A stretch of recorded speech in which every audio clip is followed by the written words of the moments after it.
தமிழை நேசிக்கும் அனைவருக்கும் வணக்கம். ஜிஎஸ்டி மற்றும் சென்ட்ரல் எக்ஸைஸ் ஆஃபீஸ்லேருந்து ஒரு புதிய ஜாப் நோட்டிஃபிகேஷன் கொடுத்துருக்காங்க. ஸோ இந்த ஜாப் நோட்டிஃபிகேஷனுக்கு யாரெல்லாம் தகுதி, யார் அப்ளை பண்ணலாம், என்ன குவாலிஃபிகேஷன், என்ன போஸ்டிங்ஸ் அப்படிங்கிறத பற்றி தான் இன்றைக்கி இந்த வீடியோவில் பார்க்க போகிறோம். இந்த வீடியோ உங்களுக்கு பிடிச்சிருந்தால் மறக்காமல் லைக் பண்ணுங்கள். இந்த வீடியோவை உங்கள் ஃப்ரெண்ட்ஸ் அண்ட் ஃபேமிலி கூடயும் ஷேர் பண்ணுங்கள். கீழே டிஸ்கிரிப்ஷனில் நம்ம டெலகிராம் சேனல் லிங்க் இருக்குங்க, அதுலேயும் ஜாயின் பண்ணிக்கோங்க. அதில் இந்த மாதிரி நிறைய கவர்மெண்ட் அண்ட் ப்ரைவேட் ஜாப் அப்டேட்ஸை நம்ம தொடர்ந்து கொடுத்துட்டு இருக்கோம். ஓகே, ஃபஸ்ட்டு பார்த்திங்க அப்படின்னா இதுக்கு ஆஃப்லைனில் தான் அப்ளிகேஷன் ஃபார்ம் கொடுத்துருக்காங்க. என்ன பதவி அப்படின்னு பார்த்திங்கன்னா கேன்டீன் அட்டெண்டன்ட் அப்படிங்கிற ஒரு போஸ்டிங் தான்.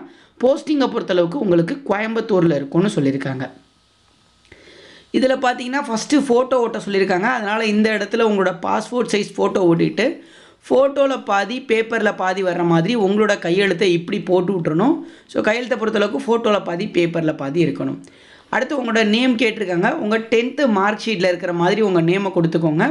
அதே மாதிரி உங்கள் அப்பாவோட நேமு, அடுத்து உங்கள் அம்மாவோட நேமு, அடுத்து அட்ரஸ் கேட்டிருக்காங்க. கரஸ்பாண்டன்ஸ் அட்ரஸ், தற்போது நீங்கள் எங்கே இருக்கீங்களோ அந்த தற்காலிக முகவரி கொடுத்துக்கோங்க. அதே மாதிரி பெர்மனண்ட் அட்ரஸ் கேட்டிருக்காங்க. உங்களோட நிரந்தர முகவரி கொடுத்துக்கோங்க. ஒருவேளை உங்களுடைய தற்காலிக முகவரியும் நிரந்தர முகவரியும் ஒன்றா இருந்தது அப்படின்னா நீங்கள் ரெண்டையுமே ஒன்றாவே கொடுத்துக்கலாம். அடுத்து உங்களோட மொபைல் நம்பர் கேட்டிருக்காங்க. ஸோ இதில் பார்த்தீங்கன்னா இந்த இடத்துல உங்களோட மொபைல் நம்பரை கொடுத்துக்கோங்க. அடுத்து இந்த இடத்துல ஆதார் நம்பர் கொடுக்கணும். அடுத்து உங்களோட மெயில் ஐடி இந்த இடத்துல கொடுக்கணும். மெயில் ஐடி இல்லாட்டி கூட உங்களோட வீட்டில் யாராவது இருக்காங்கன்னா அவங்களோட மெயில் ஐடி கொடுத்துக்கோங்க.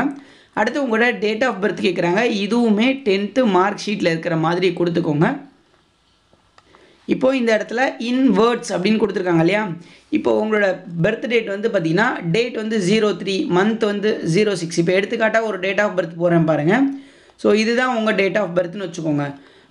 இப்போ நீங்கள் என்ன எழுதணும்னா 3rd June 1997 அப்படி எழுதணும். ஓகேங்களா. ஸோ அது எல்லாத்தையுமே வேர்ட்ஸில் எழுதணும். தேர்டுங்கிறத இங்கிலீஷில் THIRD அப்படின்னு எழுதிட்டு ஜூன் அப்படின்னு எழுதணும். ஸோ அதுக்கப்புறம் 1996 அப்படின்றதே எழுதணும். 1997, 1998 அந்த மாதிரி எழுதிக்கணும்.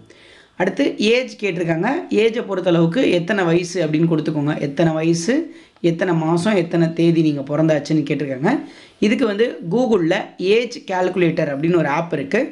ஸோ அந்த ஆப் அந்த கூகுளில் சர்ச் பண்ணிங்கன்னா அந்த ஆப்பில் போய் உங்கள் டேட் ஆஃப் பர்த்தை கொடுத்துட்டு இந்த தேதிக்கு 17/3/2025 வந்து உங்களோட லாஸ்ட் டேட்டாக கொடுத்தீங்கன்னா அந்த தேதியில் உங்களோட வருஷம், மாதம், தேதி என்ன அப்படிங்கிறத தெரிஞ்சுக்கலாம். அடுத்து ஜெண்டர் கேட்டிருக்காங்க. மேல்னா மேல், ஃபீமேல்னா ஃபீமேல்னு கொடுத்துக்கோங்க. லாங்குவேஜ் என்னென்ன தெரியும்னு கேட்டிருக்காங்க. உங்களுக்கு தெரிஞ்ச லாங்குவேஜ். அடுத்து நேஷ்னாலிட்டியை பொறுத்தளவுக்கு இந்தியன்னு கொடுத்துக்கோங்க. அடுத்து உங்களோட எஜுகேஷ்னல் குவாலிஃபிகேஷன், எக்ஸ்பீரியன்ஸ் டீட்டெயில்ஸ்லாம் கேட்டிருக்காங்க. ஸோ இது எல்லாத்தையும் கொடுத்துக்கோங்க. ஃபஸ்ட்டு நீங்கள் எஜுகேஷ்னல் குவாலிஃபிகேஷன் கொடுத்துக்கோங்க. ஒன்றுன்னு போட்டு 10th முடிச்சிருந்தீங்க அப்படின்னா இந்த இடத்துல 10th கொடுத்து இயர் ஆஃப் பாசிங்கு, எந்த அத்தாரிட்டி வந்து உங்களுக்கு சர்டிஃபிகேட் கொடுத்தாங்க, ஸ்டேட் போர்டுனா ஸ்டேட் போர்டு இதெல்லாம் கொடுத்துக்கோங்க. அப்படியே எக்ஸ்பீரியன்ஸ் இருந்துச்சுன்னா அதோட டீட்டெயில்ஸையும் கொடுத்துக்கோங்க. ஸோ இதுக்கப்புறம் பார்த்தீங்கன்னா கேட்டகிரி கேட்டிருக்காங்க. ஜென்ரல் கேட்டகிரியா OBC அப்படின்னு கேட்டிருக்காங்க. நீங்கள் எந்த கேட்டகிரியாக கொடுத்துக்கோங்க. SC/STக்கு போஸ்டிங் இல்லை, அதனால் நீங்கள் ஜென்ரலில் தான் கொடுத்தாகணும். ஸோ அதுக்கப்புறம் நீங்கள் மிலிட்ரியில் ஒர்க் பண்ணியிருந்தால் அதோட டீட்டெயில்ஸ் கேட்டிருக்காங்க. இதெல்லாம் நீங்கள் கொடுத்துட்டு இந்த இடத்துல பிளேஸில் வந்து உங்கள் ஊரோட பேரும் டேட்டில் வந்து இன்றைக்கி டேட்டும் கொடுத்துக்கோங்க. இந்த இடத்துல உங்களோட லெஃப்ட் தம்ப் இம்ப்ரெஷன், அதாவது இடது கைவிரலில் மை தடவி அதை வைக்கணும். இந்த இடத்துல உங்களோட சைனை நீங்கள் போட்டுக்கோங்க. இப்போ போஸ்டிங்ஸை பொறுத்தளவுக்கு நான் ஆல்ரெடி சொன்ன மாதிரி கேன்டீன் அட்டெண்டன்ட் போஸ்ட் தான். 18,000 56,900 உங்களுக்கு சேலரி அப்படின்னு சொல்லியிருக்காங்க. மொத்தம் 3 வேக்கன்சிஸ் இருக்குது. 2 போஸ்டிங் ஜென்ரல் கேட்டகிரிக்கும், ஒன்று வந்து OBC கேட்டகிரிக்கும் கொடுத்துருக்காங்க. ஸோ அதே மாதிரி இதுக்கு யாரெல்லாம் அப்ளை பண்ணலாம் அப்படின்னு பார்த்தீங்கன்னா மினிமமாக 10th பாஸ் பண்ணியிருந்தாலே போதும், நீங்கள் அப்ளை பண்ணலாம் அப்படின்னு சொல்லியிருக்காங்க. உங்களுக்கு எக்ஸ்பீரியன்ஸோ எதுவுமே தேவையில்லை. அப்ளை பண்ணுறதுக்கு கடைசி தேதி வந்து 17/3/2025 வரைக்கும் இருக்குன்னு சொல்லியிருக்காங்க. ஸோ ஏஜ் லிமிட் அப்படின்னு பார்த்தீங்கன்னா 18 25 வயசு வரைக்கும் இருக்கக்கூடிய அனைத்து பொது பிரிவினரும் அப்ளை பண்ணலாம். அதே மாதிரி நீங்கள் OBC கேட்டகரியில் இருக்கீங்கன்னா 28 வயசு வரைக்கும் அப்ளை பண்ணலாம். BC, MBC, DNC, BCM இந்த 4 பேரும் இந்த OBC கேட்டகரிக்கு கீழே தான் வருவீங்க. இப்போது இதோட நீங்கள் உங்களோட டாக்குமெண்ட்ஸ் எல்லாத்தையும் அட்டாச் பண்ணி இங்கே கொடுத்துருக்காங்க பாருங்கள், அடிஷ்னல் கமிஷனர் ஆஃப் GST அப்படின்னு சொல்லிட்டு கோயம்புத்தூர் அட்ரஸ்ஸு.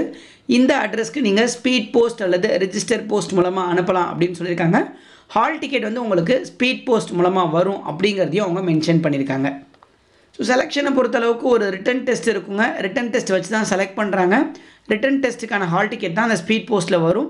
அதே மாதிரி இன்டர்வியூவும் வைப்பாங்க. இன்டர்வியூ முடிஞ்சதுக்கப்புறம் தான் உங்களுக்கு போஸ்டிங்ஸ் அப்படின்னு சொல்லியிருக்காங்க. ஸோ இது தவிர இந்த வீடியோவில் உங்களுக்கு வேறு எதுவும் டவுட்ஸ் இருந்துச்சு அப்படின்னா கண்டிப்பாக கமெண்ட்டில் கேளுங்க. மற்றும் ஒரு வீடியோவில் உங்களை சந்திக்கிறேன். நன்றி.